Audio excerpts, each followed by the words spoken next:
J'aimerais parler des livres, du pouvoir des livres, ce rapport magique qu'on a avec ce papier contenant de l'encre qui nous fait voyager à travers le temps et l'espace.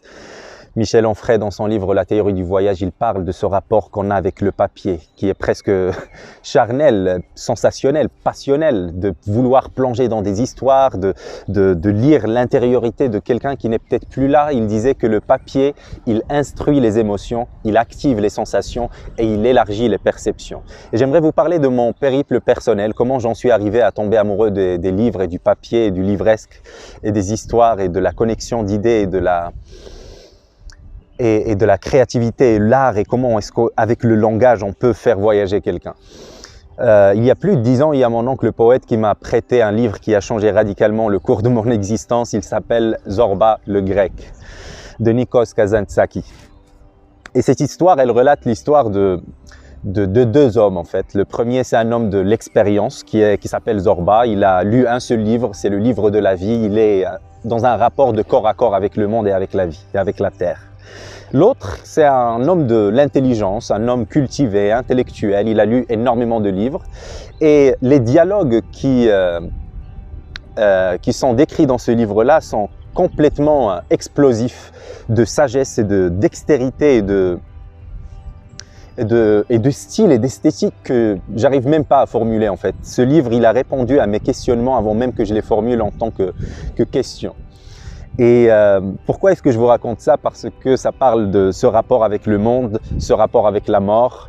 Et s'il y a quelque chose qui nous distingue en tant qu'espèce humaine, c'est bien notre conscience de notre mort, notre conscience de notre finitude. Et là, je suis dans un cimetière et il y a cette histoire de Zorba qui m'a rappelé un dialogue que Zorba avait eu avec son ami intellectuel.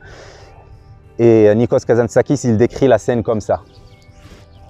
Zorba leva les yeux vers le ciel comme s'il le regardait pour la première fois et il se posait la question pourquoi, qui est-ce qui a créé tout ça et surtout pourquoi est-ce qu'on meurt? Et comme nous sommes dans un cimetière, c'est le meilleur endroit pour se poser ce genre de questions. Sioran disait si vous vous sentez mal, visitez le premier cimetière, vous allez vous sentir un peu mieux.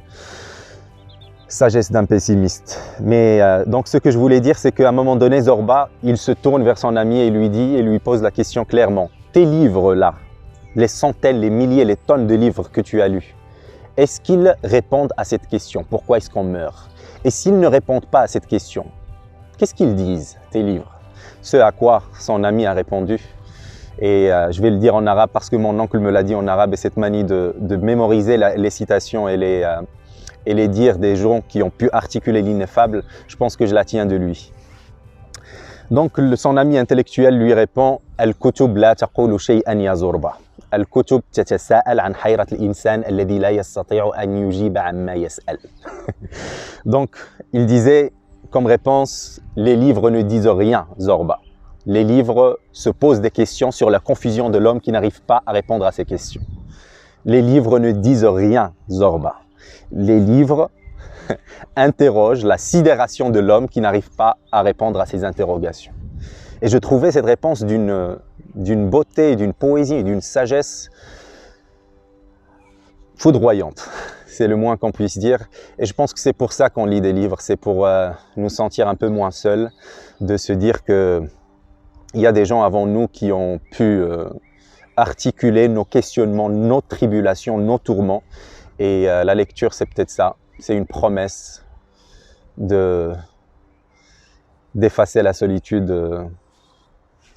en lisant les histoires des autres.